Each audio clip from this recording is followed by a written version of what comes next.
وكلام أهل الجنة عربي சொர்க்கவாசிகள் சொர்க்கத்திலே பேசக்கூடிய மொழி அரபி. எனவே நீங்கள் அரபியை நேசியுங்கள் என்பதாக பெருமானார் ஸல்லல்லாஹு அலைஹி வஸல்லம் அவர்கள் நமக்கு வலியுறுத்தி இருக்கிறார்கள். அரபியை நேசிக்கிறது ஈமானுடைய அடையாளம். அரபிய மொழியை நேசிக்கிறது இன்னும் ஒரு ஹதீஸ் உமர் ரலியல்லாஹு சொல்லுவாங்க, ஹுப்புல் அரபி, அரபியை நேசிப்பது ஈமானும். அது ஈமான். وَنُؤْمِنُ بِهِ وَنَتَوَكَّلُ عَلَيْهِ نَعُوذُ بِاللَّهِ مِنْ شُرُورِ أَنفُسِنَا وَمِنْ سَيِّئَاتِ أَعْمَالِنَا مَنْ يَهْدِهِ اللَّهُ فَلَا مُضِلَّ لَهُ وَمَنْ يُضْلِلْهُ فَلَا هَادِيَ لَهُ وَنَشْهَدُ أَنْ لَا إِلَهَ إِلَّا اللَّهُ وَحْدَهُ لَا شَرِيكَ لَهُ وَنَشْهَدُ أَنَّ مُحَمَّدًا عَبْدُهُ وَرَسُولُهُ أرسله بالهدى ودين الحق ليظهره على الدين كله ولو كره المشركون. أما بعد فقد قال الله تعالى في كلامه القديم والفرقان المجيد أعوذ بالله من الشيطان الرجيم بسم الله الرحمن الرحيم قرآنا عربيا غير ذي عوج لعلهم يتقون.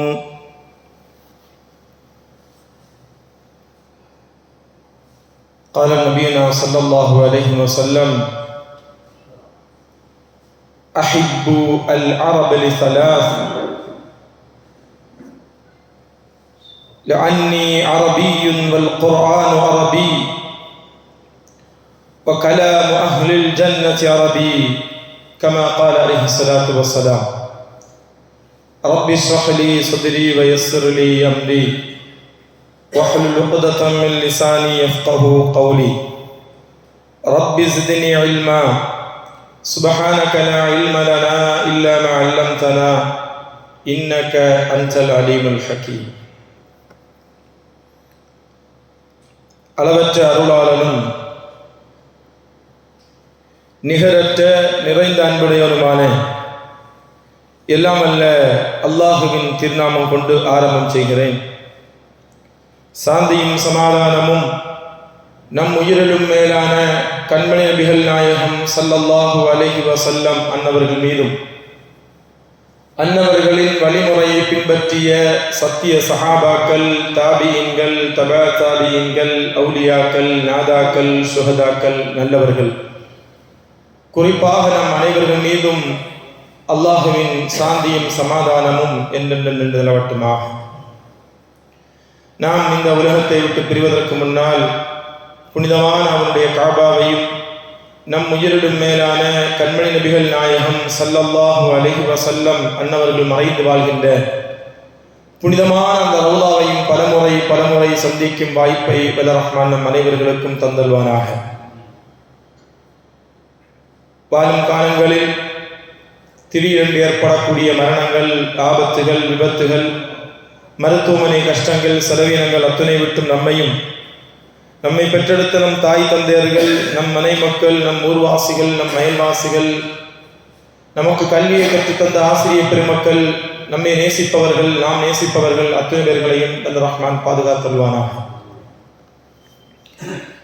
சங்கைக்குரிய அல்லாஹ்வின் நல்லடியார்களே, நேற்றைய தினம் டிசம்பர் 18 உலக அரபி மொழி தினமாக கொண்டாடப்படுகிறது. உலக அரபி மொழி தினமாக கொண்டாடப்படுகிறது.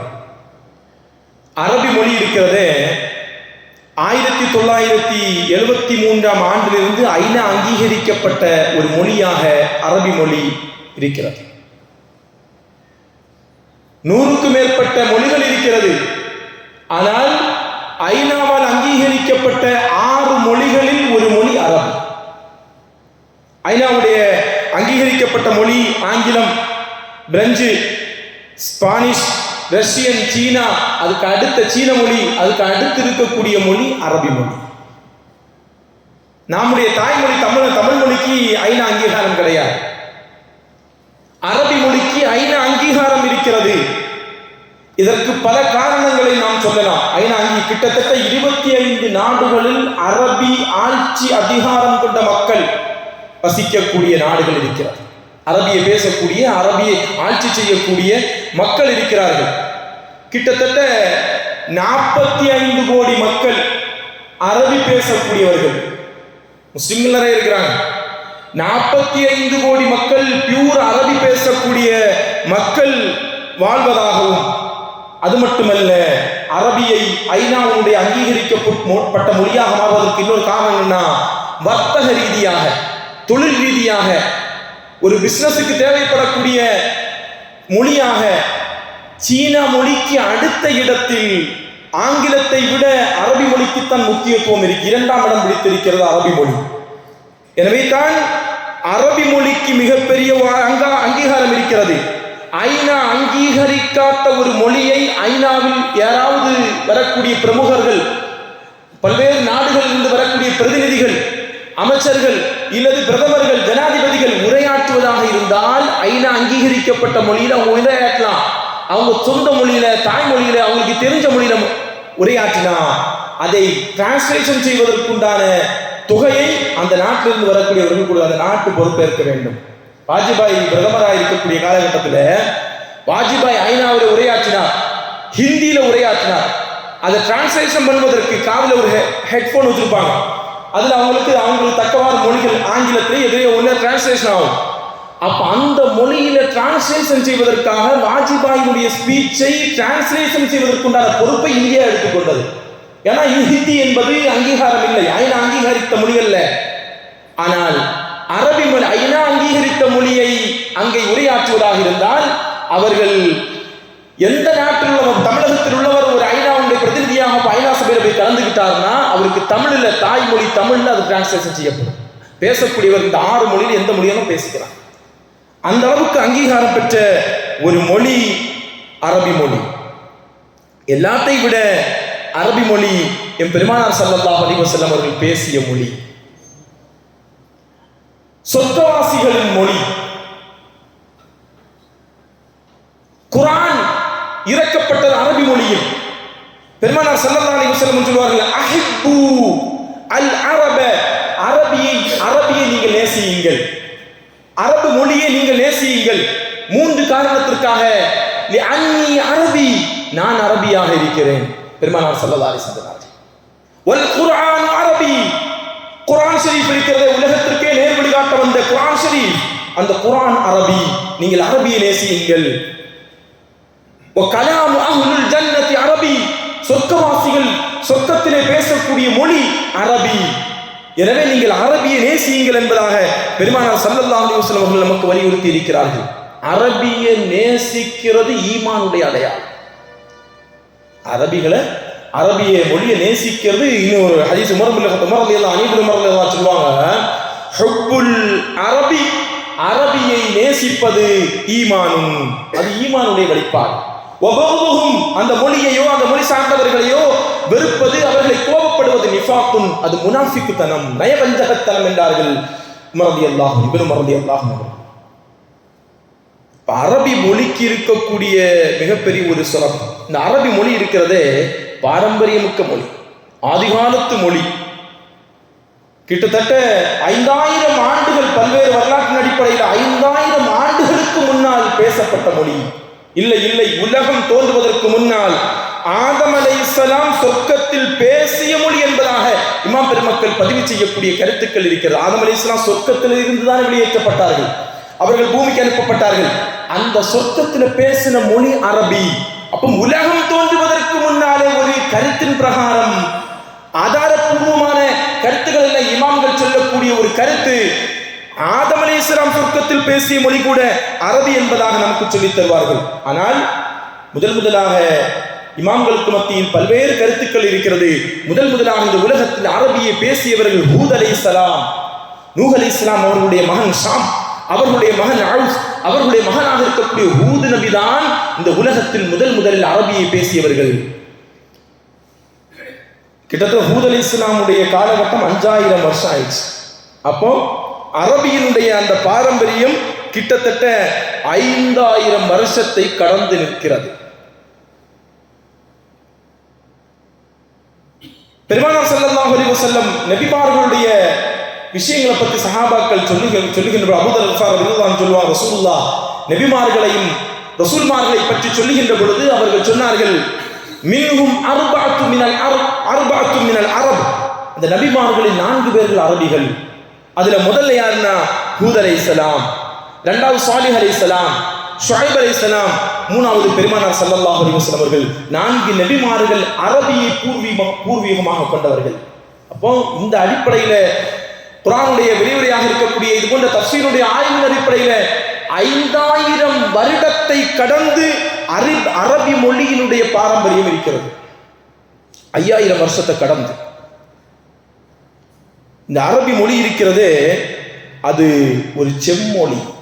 நம்ம தமிழுக்கு செம்மொழி மாநாடுலாம் நடத்தினாங்க. அரபி மொழியை ஃபசீஹான முறையில் தெளிவாக இலக்கிய நயத்தோடு பேசியவர்கள் உலகத்தில் இஸ்மாயில் அலைஹிஸ்ஸலாம் என்பதாக சொல்லப்படுகிறது. இப்ராஹிம் நபியினுடைய மகனார் இஸ்மாயில் அலைஹிஸ்ஸலாத்து வஸ்ஸலாம் அவர்கள் தான் அரபியை செம்மையாக ஃபசீஹான முறையில் இலக்கிய நயத்தோடு பேசினார்கள் என்பதாக. இஸ்மாயில் அலைஹிஸ்ஸலாத்து வஸ்ஸலாம் அவர்களுக்கு அரபிக்கு என்ன செம்மையாக பேசுவதற்குண்டான அவங்க திருமணம் முடிச்சது ஜுர்ஹும் கோத்திரத்தை சார்ந்தவர்கள். அபுல் அரபி என்று போற்றக்கூடிய அரபு குடும்ப மிக உயர்ந்த குடும்பத்தில் உள்ளவர் தான் ஜுர்ஹும். அந்த கோத்திரத்தில் தான் இவங்க சம்பந்தம் முடிச்சிருக்கிறாங்க. அந்த அடிப்படையில அந்த கோத்திரத்தில் இருந்து அரபியை கற்றுக்கொண்டு அந்த கோத்திரத்துக்காரரை விட சிறப்பாக அரபியை பேசியவர்கள் இஸ்மாயில் அலைஹிஸ்ஸலாத்து வஸ்ஸலாம் அவர்கள். அரபிக்கு ஏராளமான பாரம்பரியங்கள் இருக்கிறது. அரபி சாதாரணமான ஒரு மொழி அல்ல. இஸ்மாயில் நபியை எடுத்துக்கொண்டால் இஸ்மாயில் நபியுடைய வரலாறு கிட்டத்தட்ட 4000 வருஷத்தை கடந்தாச்சு. அப்ப அரபி மொழியினுடைய பாரம்பரியம் ஹூத் நபியை எடுத்துக்கிட்ட 5000 வருஷம், இஸ்மாயில் நபியை எடுத்துக்கொண்டால் அது 4000 வருஷத்தை கடந்திருக்கிறது. இல்லை சமீபத்திலே 1901 சிரியாவிற்கும் அரபு தேசத்தினுடைய எல்கையினுடைய ஒரு இடத்துல, சிரியாவிற்கும் அரபு தேசத்தினுடைய எல்கைக்கு பக்கத்துல அரபு கல்வெட்டுகள் எழுதப்பட்ட கல்வெட்டுகள் கண்டுபிடிக்கப்பட்டது. நபீதன் என்கிற இடத்துல கல்வெட்டுகள் கண்டுபிடிக்கப்பட்டது. அந்த கல்வெட்டுல இந்த அரபி மொழி என்பது கிறிஸ்து பிறக்குவதற்கு முன்னால் புழக்கத்தில் உள்ளது, 2000 ஆண்டுகளுக்கு முன்னால் புழக்கத்தில் உள்ளது என்பதாக அரபி மொழியினுடைய அந்த பாரம்பரியம் தொடர்ந்து கொண்டிருக்கிறது. அரபி மொழி சாதாரணமான ஒரு மொழி அல்ல. அரபி மொழி உலகத்தில் அதிகம் பேசப்படக்கூடிய மக்கள் தொகையை கொண்ட ஒரு அருமையான மொழி. இந்த மொழியைத்தான் நாளைக்கு சொர்க்கவாசிகள் சொர்க்கத்தில் பேசுவார்கள். ஏன் கபரில் ஒரு மனிதனை கொண்டு அடக்கம் செய்யப்பட்டு விட்டால் கபரில் கேட்கப்படுவது என்ன? அல்லாஹு ரப்பி வ முஹம்மது நபி மன் ரப்புக வ மன் நபியுக வ மா தீனுக வ மா கிப்லத்துக. அங்க எல்லாமே அரபி. இந்த அரபி இவ்வளவு சிறப்பு பெறுவதற்குண்டான காரணம் தெரியுமா? அரபி என்பது ஒரு மொழி இனம் எல்லாத்தையும் கடந்து முஸ்லிம்களோடு அது பின்னி பிணைந்திருக்கிறது. அரபி முஸ்லிம்களை விட்டு அரபியை பிரித்தெடுக்க முடியாது. அப்படிப்பட்ட ஒரு மொழி. முஸ்லிம்கள் அவர்கள் குழந்தை பிறந்தால் பேர் வைப்பது அரபி மொழியில் தான் வைப்பார்கள். யாராவது பேர் அரபி மொழியில் தான் வைப்போம். நபிமார்களுடைய பேரை பார்ப்போம். நம்ம பெரிய நெட்ல தேடுறதா இருந்தாலும் அரபி மொழி சார்ந்த பேரை தான் பார்ப்போம். அவர்கள் யாரையும் சந்தித்தால் அரபியத்தான் அஸ்ஸலாமு அலைக்கும் என்கிற அரபியத்தான் தொடங்குவார்கள். ஒருவர் மரணித்து விட்டு அந்த வீட்டில் ஒரு துஆ ஓதுவதா இருந்தால் அங்க அல் ஃபாத்திஹா சூராவை ஓதுங்கள், அங்கேயும் அரபி. அரபி முஸ்லிம்களோடு பின்னி பிணைந்திருக்கிறது. கிட்டத்தட்ட இந்த அரபி மொழி இருக்கிறதே தென்மையான மொழி மட்டுமல்ல, பாரம்பரியமான மொழி மட்டுமல்ல, ஒரு இளமை வாய்ந்த ஒரு மொழியாகவும் இந்த மொழி இருக்கிறது. எத்தனையோ மொழிகள் இன்னைக்கு தமிழ் மொழி எடுத்துக்கங்க, நம்முடைய தாய்மொழி தமிழ் மொழி நம்ம தமிழகத்தில் இருக்கிறதுனால இன்னைக்கு நம்ம ஜும்மா பயணத்தில் பேசுறோம், தமிழ்ல தான் பேசுறோம். நம்ம தாய்மொழி. கொஞ்சம் மலையாளத்தில் பேசுனா எல்லாரும் நம்ம தமிழ் கேரளா ஊட்டி இருக்கிறதெல்லாம் கொஞ்சம் புரியும், அதிகமாக என்ன செய்யாது, புரியாது நமக்கு. நம்முடைய தாய்மொழி தமிழ். ஆனால் இந்த தாய்மொழியை, பழங்காலத்து மொழியை நம்ம இன்னைக்கு பேசுற நிறைய பேருக்கு புரியாது. திருக்குறள் படிக்கிறோம் வைங்களேன், அந்த திருக்குறளை யாரா படிச்சாருக்கா விளங்குமா? வீரப்பா பாடல்கள் எல்லாம் எடுத்து பாருங்க, அந்த இலக்கியம் கருந்த அந்த கருத்துக்கள் சாதாரணமான மக்களுக்கு புரியாது. ஆனால் அரபி இருக்கிறதே, அது பாரம்பரியமாக செம்மையாக எந்த ஒரு சிரமமும் இல்லாமல் எல்லோர்களுக்கும் எளிமையாக புரியக்கூடிய ஒரு அற்புதமான ஒரு மொழி அரபி மொழி. மிக முக்கிய காரணம், அரபி மொழி என்பது கிட்டத்தட்ட குர்ஆன் ஷரீஃப் சொல்கிறது, குர்ஆனன் அரபியன் غير ذي عوج لعلكم تتقون. அவர்கள் முத்தகீன்களாக இறையச்சம் உள்ளவர்களாக மாறுவதற்காக குர்ஆனை எந்த கோணலும் இல்லாமல் அரபி மொழியிலே நாம் இறக்கினோம் அல்லாஹ் சொல்றான். அரபி மொழியில இறக்கிறதுக்கு உண்டான காரணம் அவங்களுக்கு இறையச்சம், எந்த கோணலும் இல்லை. இந்த ஆயத்து இறங்கி 1500 வருஷம் ஆச்சு. இன்னைக்கு வரைக்கும் குர்ஆன்ல ஒரு வார்த்தை கூட மாறல. அன்னைக்கு இறங்கின குல்ஹு அல்லாஹ் இன்னைக்கு குல்ஹு அல்லாஹ் தான் இருக்குது. அன்னைக்கு இறங்கிய ஆயத்துகள் இன்னைக்கும் அதே அப்படியே தான் இருக்கிறது. ஆனால் பல மொழிகள் காலப்போக்கில் அது அப்படியே மங்கி அந்த தாய்மொழியை அந்த மொழியை தாய்மொழியாக ஏற்றுக்கொண்ட மக்களுக்கு அந்த மொழியை பற்றி சரியான விளக்கம் இல்லாமல் இன்னைக்கு தமிழகத்தில் இருந்து கூட எத்தனை பேருக்கு தமிழ் எழுத ஒழுங்கா எழுத தெரியுமா? எழுத தெரியாது. ஆனால் அரபி அப்படி அல்ல. 1500 ஆண்டுகளாக அதை விட்டு கடந்தால் ஆரம்ப மொழியாக 5000, 2000, 4000 வருடங்கள் பாரம்பரியம் கொண்ட ஒரு அற்புதமான மொழி என்பதாக நாம் குர்ஆன் ஷரீஃபில் மூலமாக நாம் பார்க்க முடியும். இந்த மொழிதான் இன்னைக்கு பொருளாதார செல்வாக்குக்கு மிக உயர்ந்த ஒரு மொழி. பொருளாதார ரீதியாக இன்னைக்கு டாக்டர் படிக்கக்கூடியவராக இருந்தாலும் சரி, இன்ஜினியரை கற்கக்கூடியவராக, தொழில் ரீதியாக தான் படிக்கக்கூடிய படிப்புக்கு துணை கல்வியாக அரபி மொழியை தேர்வு செய்தால் பல்வேறு நாடுகளில் உயர்தர பதவிகளில் அவர்களுக்கு வேலை வகிப்பதற்கும் அந்த மொழி காரணமாக இருக்கிறது. அரபி சாதாரணமான மொழி அல்ல. சுமார் ஒரு 50 ஆண்டுகளுக்கு முன்னால் ஜப்பான்ல இருந்து வரக்கூடிய வார்த்தையெல்லாம் நீங்க பார்த்தீங்கன்னு வைங்க, அதுல இந்த 4 இங்கிலீஷ்ல இருக்கும், இல்லைன்னா அரபியில் இருக்கும். அரபி அவ்வளவு பெரிய ஒரு ஆளுமை பெற்ற மொழி. பல்வேறு அரபு நாடுகளில் அரபியை பாரம்பரியமாக பேசினார்கள். ஈராக்கை எடுத்துக்கொள்ளுங்கள், எகிப்தை எடுத்துக்கொள்ளுங்கள், மொரோக்கோ போன்ற நாடுகளை எடுத்துக்கொள்ளுங்கள், அவர்களுடைய தாய்மொழி அரபி அல்ல. அங்க எப்போது குர்ஆனுடைய தஅவத்துடைய இஸ்லாம் நுழைந்ததோ அடுத்த கணம் தன் தாய்மொழியை கூட அரபி மொழியாக மாற்றியவர்கள் ஈராக் வாசிகள், எகிப்தியர்கள். தங்கள் தாய்மொழியை கூட அரபி மொழியாக மாற்றியவர்கள். அரபி மொழிக்கு இருக்கக்கூடிய இன்னொரு பாரம்பரியம் என்னன்னா, ஆளுமை மிக்க திறன் கொண்டது அரபி மொழி. ஒரு இடத்துல ஒரு அரபி மொழியை கற்றுக்கொள்ளக்கூடியவர்கள் வந்தார்கள் சொன்னால் மிக விரைவாக அந்த பகுதியை அரபி கவர்ந்த. நாட்டில் இஸ்லாம் வருவதற்குண்டான காரணம் என்ன? அரபிகள் கடலோரத்துல பிசினஸுக்காக வந்துதான் இஸ்லாம் இங்க பரவிச்சு. அரபி மொழி இருக்கிறதே சாதாரணமானதில்லை.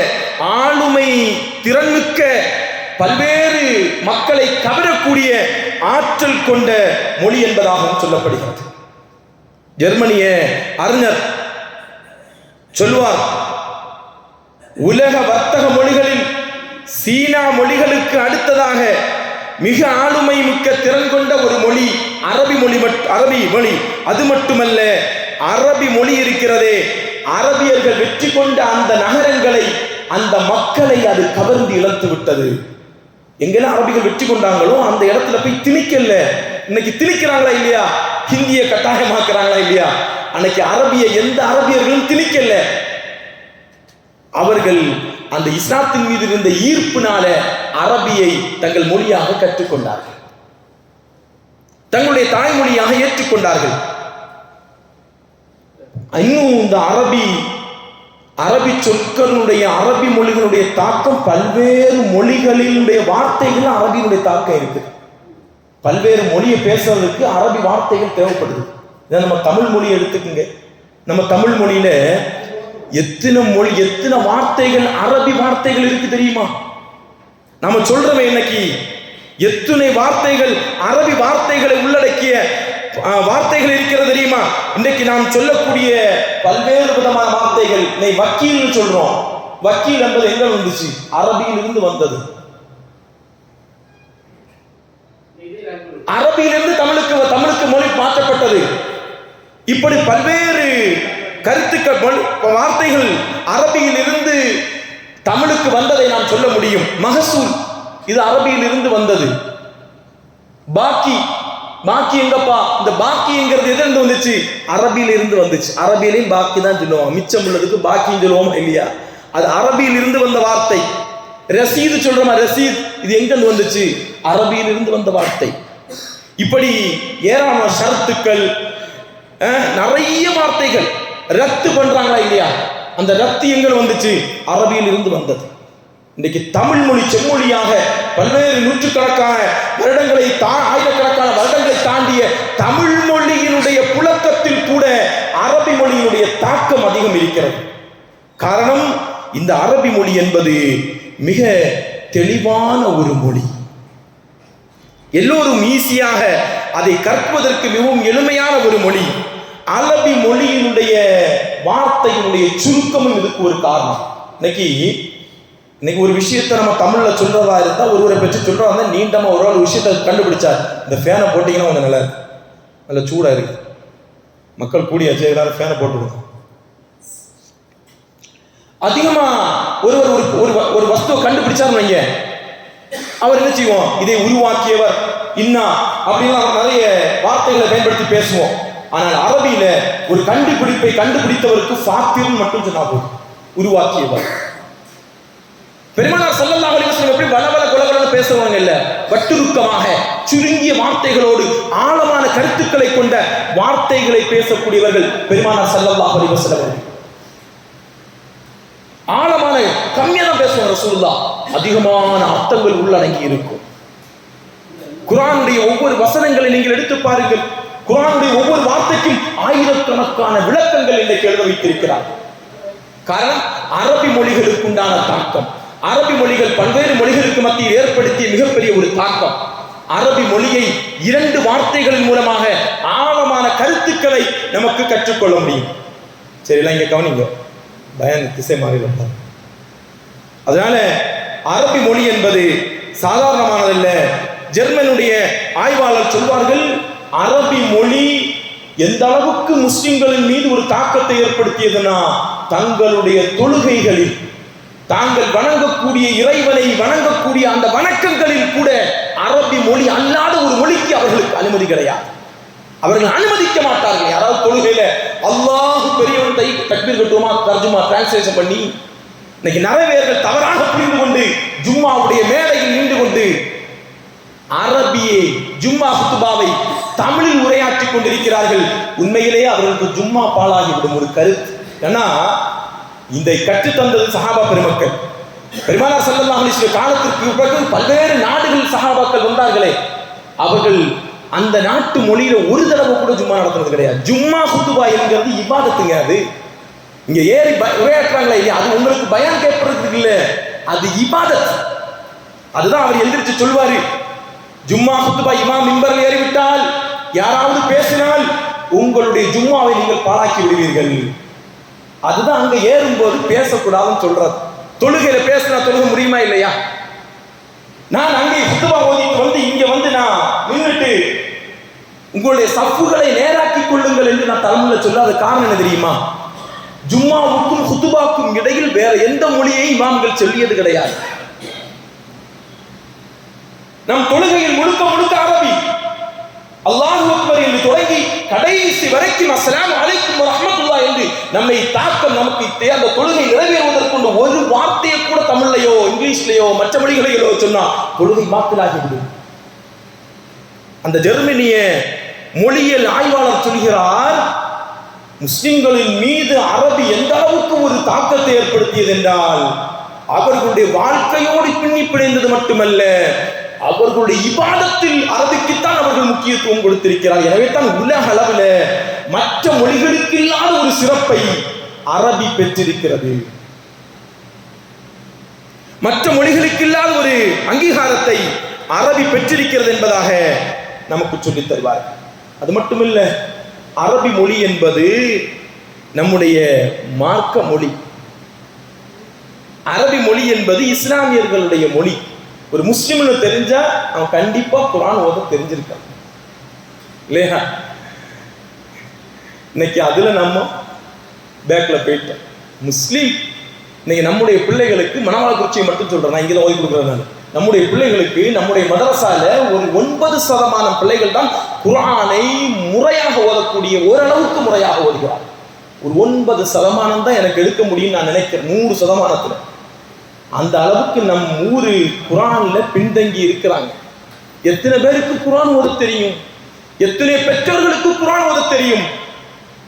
இங்கிலீஷை கற்பதற்காக நம்ம புள்ள பிறந்த உடனே அந்த புள்ள உம்மான்னு சொல்லுவேன், உம்மான்னு சொல்லாத மம்மின்னு சொல்லி கூட அவனை எக்ஸல் ஸ்கூல்ல சேர்க்கணும். இப்பமே உம்மான்னு சொன்ன அவனுக்கு இங்கிலீஷ் இப்பமே நம்ம கற்றுக் கொடுக்கணும். பெரிய பெரிய ஸ்கூல்ல ஆரம்பத்திலேயே அந்நிய மொழியை உள்ள புகுத்துறோம்.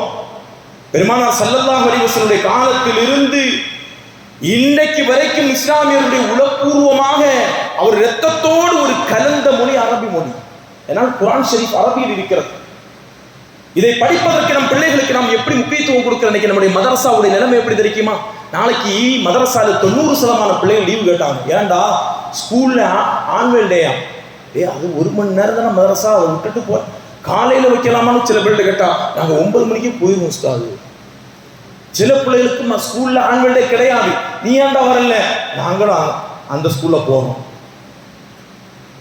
மதரசா பாடங்களுக்கு இன்றைக்கு வருது எப்படி தெரியுமா? வீட்டில் ஒரு திருமணம் இருந்துச்சுன்னா 1 வாரம் மதரசா பிள்ளைகள் வராது. 1 வாரம் வராது. எங்கடா போன? மாமா கல்யாணம் உஸ்தாது. மாமாக்கு தானடா கல்யாணம். 1 வாரம் என்ன வர ஆச்சு உஸ்தாது. அது நம்ம கேட்க முடியாத ஒரு காலகட்டத்தில் நம்முடைய இஸ்லாமிய கல்வியை, குர்ஆன் கற்றுக் கொடுக்கக்கூடிய கல்வியை ரொம்ப பொடுபோக்காக ஏதோ தேவைக்கு ஒரு ஆள் வந்துச்சு, அன்சா என் பிள்ளை சீக்கிரம் வயசுக்கு வந்துடும், அவளு நீ குர்ஆனை கற்றுக் கொடுத்துருங்க சீக்கிரம் அப்படின்னு. என்னடா இது? வயசுக்கு வந்த பிள்ளைகள் குர்ஆன் ஓதக்கூடாதா? அவர்கள் மதரசாவுக்கு வரக்கூடாதா? இன்னைக்கு ஒரு தவறான ஒரு எண்ணம் இஸ்லாமியர்கள் உள்ளத்துல இருக்குது. நம்ம புள்ள பெரிய பிள்ளை ஆகிட்டானா அவ்வளவு மனசாக அனுப்பிடக்கூடாது. யாரு சொல்லி தந்தது?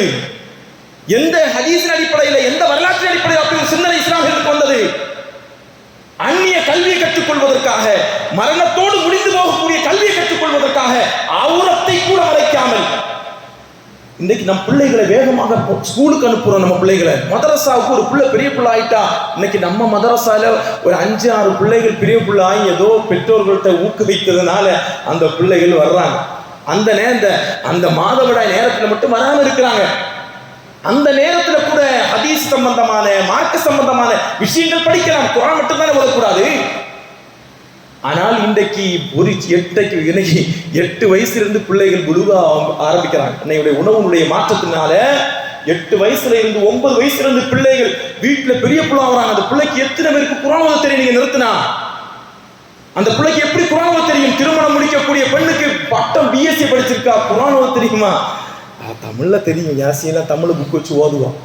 எப்படி தமிழ்ல எழுதி வச்சிருப்பாங்க இல்லையா யாசின்னு, அதை பார்த்து ஓதுவான். எவ்வளவு மோசமான ஒரு நிலைமை நமக்கு இருக்கு. ஒவ்வொரு குடும்பமும் யோசித்து வைத்துக் கொள்ளுங்கள். உங்களுடைய பிள்ளைகளுடைய நலவுக்காகத்தான் நீங்கள் கல்வியை, உலக கல்வியின் பக்கம் நீங்கள் திரும்பி அதை உச்சத்தை அடைவதற்கு நீங்கள் முயற்சி செய்யுங்க, மாற்று கருத்தல்ல. ஆனால் நீங்கள் ஆகிரத்தை வெற்றி பெறுவதற்காக நீங்கள் கரம் பிடிக்க வேண்டிய ஒரே கல்வி அரபி மொழி கல்வியான குர்ஆனுடைய கல்வி. குர்ஆனுடைய கல்விக்கு எல்லாருமே எல்லாரும் ஒரே நிலைப்பாடுல தான் இருக்குது.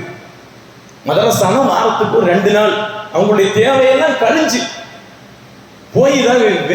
சில பிள்ளைகள்லாம் மதரசா இப்போ 6 மணிக்கெல்லாம் மகரிப் வந்துடுதா இல்லையா? பிள்ளைகள் வர்றதே 5:45, 5:40. ஏன்டா இப்போ அந்த அருகு லேட்டாக ஸ்கூலுக்கு போயிட்டு வந்து குளிச்செடுத்து அருகு லேட்டாச்சு. அந்த பிள்ளைகள் என்ன பாடம் படிக்கும்? நீங்க ஒரு 5ஆம் கிளாஸ், 6ஆம் கிளாஸ், 7ஆம் கிளாஸ் முடிச்சோம் அந்த பிள்ளைகளுக்கு நீங்க குர்ஆன் கல்வியை நிப்பாட்டினால் நாளைக்கு அல்லாஹ்வுக்கு முன்னாடி இந்த பெற்றோர்கள் மிகப்பெரிய குற்றவாளிகளாக மாறுவார்கள். அதனால குர்ஆன் கல்வியை சாதாரணமாக எடுத்துக்கொள்ளாதீர்கள். இன்னைக்கு மணவையாளர் குறிச்சியினுடைய குழந்தைகளுக்கு, வாலிபர்களை ஒரு 10 பேரை இப்ப எழுப்பி விட்டு குர்ஆனுக்கு ஓத சொன்னா ஓத தெரியுமா? எத்தனை பேருக்கு ஓத தெரியும் குர்ஆன் ஷரீஃபை?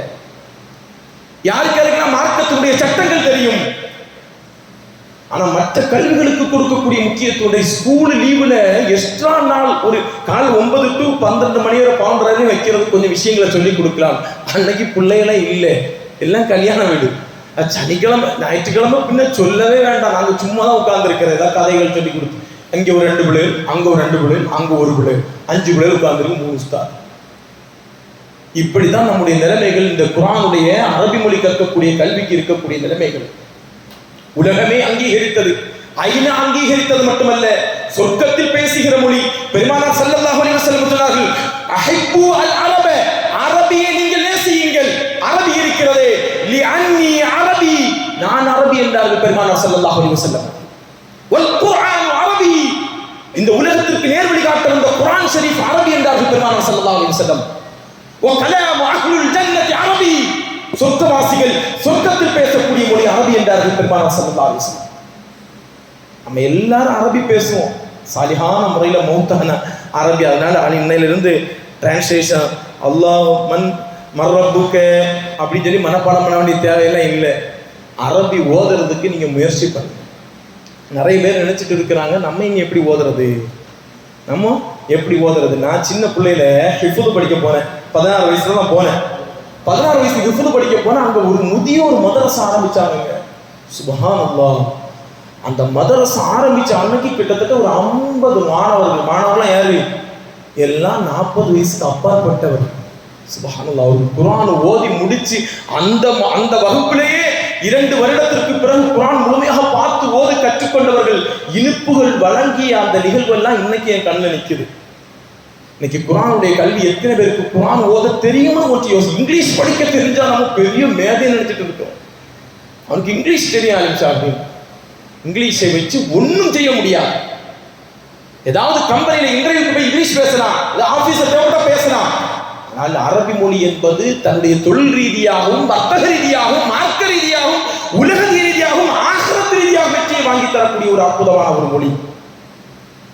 எனவே தான் உலகமே அங்கீகரிக்கப்பட்ட ஒரு அருமையான மொழி அரபி மொழி என்பதை நாம் விளங்கிக் கொள்ள வேண்டும். அரபி மொழி இருக்குதே, அரபி மொழியில ஒரு வார்த்தை மாறிட்டு வைங்க. இப்போ நம்ம வழக்கம்னு சொல்லுவோம், நடந்து வரக்கூடிய விஷயத்த வழக்கம். அதான் வழக்கம் 2 லாம் போட்டு யூஸ் பண்ணலாமா இல்லையா? அங்க எந்த தப்பு வரப்போறது இல்லை. இதை நீங்க குர்ஆன்ல இன்னமா யக்ஷல்லாஹ மின் இபாதிஹில் உலமா, அல்லாஹ்வை அஞ்சுபவர்கள் உலமாக்கள் என்று அல்லாஹ் குர்ஆன்ல சொல்றான். அல்லாஹ்வை அஞ்சுபவர்கள்லாம் உலமாக்கள் என்று சொல்றான். அந்த இன்னமா யக்ஷல்லாஹ, அந்த ஹாவுக்கு ஃபதஹ் வச்சு ஜபர் வச்சு படிக்கணும். அந்த ஜபரை இன்னமா யக்ஷல்லாஹூன்னு ஒருத்தன் படிச்சோம்னு வைங்களேன், அது எவ்வளவு பெரிய தப்பு தெரியுமா? நம்ம மதரசால இந்த பிழைகள் 100க்கு 100% இருக்கிறது. இன்னமா யக்ஷல்லாஹு என்று படிச்சா அல்லாஹ் அஞ்சுவதெல்லாம். அல்லாஹ் யாருக்கு அஞ்சணும்? அல்லாஹ் யாருக்கு அஞ்சணும்? குர்ஆனில் ஒரு ஜபர் இருக்கிற ஜேரை வைத்து படித்தா, நான் பிள்ளைகளை அடிக்கிறதே அந்த மாதிரி விஷயத்துக்கு தான் சொல்லுவேன். நீ இப்படி படிச்சு என்ன அர்த்தம் தெரியுமா? என்ன அர்த்தம் தெரியுமா? அது எவ்வளவு மோசமான அர்த்தத்தை கொண்டு போய் விடும் தெரியுமா? பிள்ளைகள் உஸ்தாது ஒரு ஜபர் தானே உஸ்தாது மாத்தினேன், தெரியல உஸ்தாது, இது எவ்வளவு பெரிய அர்த்தத்துக்கு எனக்கு மாற்றத்தை ஏற்படுத்தும் தெரியுமா? குர்ஆன் சாதாரணமானதல்ல. குர்ஆன் அல்லாஹ்வுடைய கலாம். அல்லாஹ் தேர்ந்தெடுத்த அரபி மொழியை, அந்த குர்ஆன் ஷரீஃபை ஏன் நான் அரபி மொழியை தேர்ந்தெடுத்தேன் அல்லாஹ் குர்ஆன்ல சொல்றா, கைர தி இபஜின் இபஜின் லஅல்லஹும் யத்தகூன். எந்த கோணலும் இல்லாமல், எந்த கோணலும் இல்லாத அரபி மொழியை தேர்ந்தெடுப்பதற்குண்டான காரணம் நீங்கள் இரையச்சம் உள்ளவர்களாக மாற வேண்டும் என்பதற்காக. அதனால இந்த ஐநா 1973 ஐநா அங்கீகரித்து உலக அளவில் பேசப்படக்கூடிய மொழி என்று இருக்கட்டும். இந்த மொழி, இந்த தாய்மொழி தமிழ் மொழியை நாம் எப்படி ஏற்றுக்கொண்டு அதை சர்வசாதாரணமாக பேசுகிறோமோ அந்த அளவிற்கு இல்லாவிட்டாலும் ஓரளவுக்கு இந்த வெளிநாட்டில் போனவங்க கூட அரபியில பேசுவாங்க, ஆனால் குர்ஆன் ஓத தெரியாது. அங்க போய் புழக்க அரபி பேசுவாங்க, ஆனால் குர்ஆன் ஓத தெரியாது. அதனால குர்ஆன் ஓத தெரியாதவர்கள் ஓதுவதற்கு முயற்சி செய்யுங்கள். யாருக்காவது ஓதவும் விருப்பம் இருந்தா தொழுகைக்கு பின்னாடி நானே உட்கார்ந்து ஒரு 10 நிமிஷம் 5 நிமிஷம் குர்ஆன் சொல்லி தருவதற்கு நான் தயாரா இருக்கேன். யாரா இருந்தாலும், 90 வயசான உப்பாவா இருந்தாலும் சரி, 18 வயசான வாலிபனாக இருந்தாலும் சரி, குர்ஆன் என்பது நம் மன்னரையில் நமக்கு வெளிச்சத்தை வாங்கி தரும். குர்ஆன் என்பது சொர்க்கத்தை நமக்கு பெற்றுத்தரும். குர்ஆன் என்பது நரகத்தை விட்டு நம்மை தடுக்கும். அப்படிப்பட்ட ஒரு அற்புதமான மொழி. அந்த மொழியை கற்றுக்கொள்வதற்குண்டான வாய்ப்பை வல்ல ரஹ்மான் நம் அனைவர்களுக்கும் தந்தல்வானாக. கற்றுக்கொள்ளக்கூடிய உங்களுடைய பிள்ளைகள், தயவு செய்து பெண் பிள்ளைகள் வைத்திருப்பவர்கள், அந்த பிள்ளைகளை வீட்டில் ஆனாலும் மாசம் நிப்பாட்டிடாதீங்க, தயவு செய்து நிப்பாட்டிடாங்க. உங்க பிள்ளைகள் குறைந்தபட்சம் ஒரு 10ஆம் கிளாஸ் வரைக்காவது அந்த பிள்ளைகளை ஓத வைங்க. ஏன்னா இங்க ஏகப்பட்ட பிள்ளைகள் 9ஆம் கிளாஸ் வயசு 9 வயதான பிள்ளைகள் கூட எஸ்எம் குர்ஆன் ஓதிட்டு இருக்குது. நீங்க திடீர்னு நிப்பாட்டிப்படி அந்த பிள்ளைகளுடைய குர்ஆனுக்கும் அந்த பிள்ளைகளுக்கும் சம்பந்தம் இல்லாத பிள்ளைகளாக வளர்ந்துவிடும். அதனால் குர்ஆனோடு உங்கள் தொடர்பை ஏற்படுத்துங்கள். குர்ஆனோடு உங்களுடைய வாழ்க்கையை நீங்கள் முன்னெடுங்கள். குர்ஆன் சொல்லித் தரக்கூடிய வழிமுறை நாம் வாழ்ந்து காட்டுவோம். வல்ல ரஹ்மான் எல்லா விதத்திலும் உயர்ந்த வெற்றியை நம் அனைவர்களுக்கும் அல்லாஹ் தந்தல்வானாக. கண்ணியத்திற்குரிய அல்லாஹ் நன்றியார்களே, நம்முடைய ஒரு ஆலிம் பெருந்தகை சிராஜுத்தீன் அஹ்சனி கிட்டத்தட்ட நூற்றுக்கணக்கான புஸ்தகங்கள், சிறு புஸ்தகங்கள் அரபியிலிருந்தும் மலையாளத்திலிருந்தும் டிரான்ஸ்லேஷன் சொந்தமாகவும் நிறைய புக்குகள் வெளியிட்டிருக்கிறாங்க. இப்போ சமீபத்தில் முஹம்மது ரசூலுல்லாஹி ஸல்லல்லாஹு அலைஹி வஸல்லம் சம்பந்தமான வினாடி வினா, அழகான ரசூலுல்லாஹ்வுடைய கேள்வி கேட்டு அதுக்கு பதில் சொல்லக்கூடிய ஒரு புக்கும், ஹலீமா பீவி கண்ட அதிசயங்கள் என்கிற ஒரு அற்புதமான ஒரு புக்கும், இன்னும் அனஸ் இப்னு மாலிக் ரசூலுல்லாஹ்வோடு 10 வருட காலம் ஹிதுமத்து செய்த அனஸ் இப்னு மாலிக் ரலியல்லாஹு அன்ஹு அவர்களை பற்றி உண்டான ஒரு 3 புக்கு கொண்டு வந்திருக்கிறாங்க. எல்லோரும் இந்த 3 புக்கை வாங்கி அப்படின்னு நினைச்சிடாதீங்க. இதில் கிடைக்கக்கூடிய ஒரு கல்வி நமக்கு மிகப்பெரிய ஒரு அந்தஸ்தை ஏற்படுத்தும். பெருமானார் ஸல்லல்லாஹு அலைஹி வஸல்லம் அவர்கள் சம்பந்தமான புஸ்தகங்கள் ஒரு சிறிய தொகைதான் இருக்கும். ஒவ்வொருவர்களும் கட்டாயம் இதை வாங்கி செல்லுங்கள். வல்ல ரஹ்மான் இன்மையிலும் மறுமையிலும் வெற்றி பெறக்கூடிய உயர்ந்த வாக்கியத்தை வல்ல ரஹ்மான் நம் அனைவர்களுக்கும் தந்தல்வானாக.